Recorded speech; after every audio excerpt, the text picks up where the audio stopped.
ब्रह्मपुरी तालुक्यातील मांगली गावात कार परिवारातर्फे कुलदैवत पूजन सोहळा आयोजित करण्यात आला। 24 फेब्रुवारी रोजी कार परिवाराने प्रभू नारायण महापूजा करून धर्मराया कुलदैवतेचा आशीर्वाद घेतला। नवीन बांधण्यात आलेल्या मंदिरात स्नेहमिलन सोहळा आणि भजन सध्या कार्यक्रम झाला।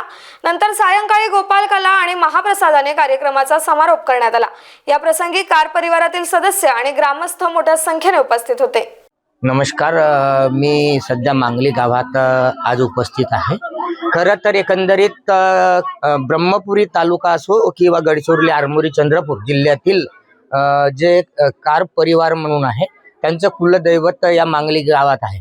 त्यांचा आज कुलदैवत पूजन आणि स्नेहमिलन सोहळा, जेणेकरून स्नेहमिलन सोहळा याच्यासाठी हा कार परिवार जो आहे तो संघटित होता, त्यांना एकत्रित आणण्यासाठी या परिवारात आज मनोमिलन कार्यक्रम म्हणू शकतो या ठिकाणी आयोजित करण्यात आलेला आहे। त्या कार्यक्रमामध्ये मी सध्या उपस्थित आहे। आपल्यासोबत काही कार परिवारातील नातेवाईक, आप्तेष्ट आणि मित्र परिवारातील लोक आहेत।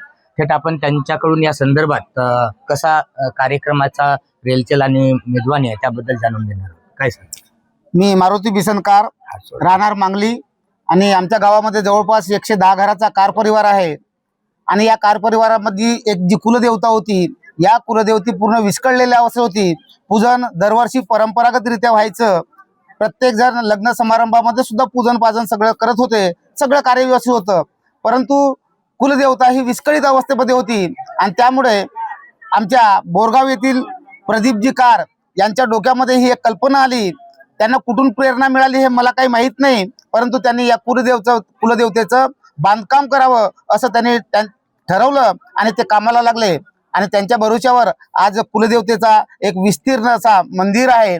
आमची कुलदेवता नारायण देव आहे आणि असा मंदिर तयार झाला। आणि दरवर्षी प्रदीपच्या प्रेरणेतूनच आम्ही कार परिवारातील सदस्यांनी असं ठरवलेलं आहे की दरवर्षी पूजन करायचं आणि एक महापूजा घडवून आणायची। आणि त्यानिमित्तानं आज 24/2/2024 ला सुद्धा सालाबादाप्रमाणे यावर्षी सुद्धा आम्ही पूजनासाठी आजूबाजूचे विस्तीर्ण विखुरलेले आमचा जो कार परिवार आहे, हा कार परिवार एकत्र आला। पूजन झालं, महाप्रसादचा कार्यक्रम आयोजित करण्यात आला, गोपाल कला झाला आणि त्यामध्ये कीर्तनाचा सुद्धा कार्यक्रम आयोजित या ठिकाणी करण्यात आला। पुढच्या वर्षी उत्तरोत्तर आम्ही आमच्या कार परिवाराची व्यक्तीची, बांधवांची, सदस्याची सुद्धा प्रगती व्हावी यासाठी आम्ही प्रयत्न करणार आहोत। आणि सोबत कुलदेवतेचं पूजन सुद्धा दरवर्षीप्रमाणे एकत्र येऊन आमचे संपूर्ण परिवार एकत्र यावा, त्यामध्ये स्नेहमिलन व्हावा, प्रेमाचं नातेसंबंध जुळावं आणि सुंदर संघटित राहावा, ही एक अपेक्षेनं आम्ही या ठिकाणी पूजनाचा कार्यक्रम या ठिकाणी करीत आहोत। निश्चितच यापूर्वी जो हा कार परिवार आहे हा संघटितच होता असं म्हणावं लागेल। प्रदीप कार जे आहेत बोरगाव, त्यांनी हा विस्तीर्ण मंदिर बांधून गेलेला आहे आणि त्या माध्यमातून तरी कार परिवार आणि सर्व परिवार एकत्र येईल हा मुख्य उद्देश या कार्यक्रमाचा होता। धन्यवाद।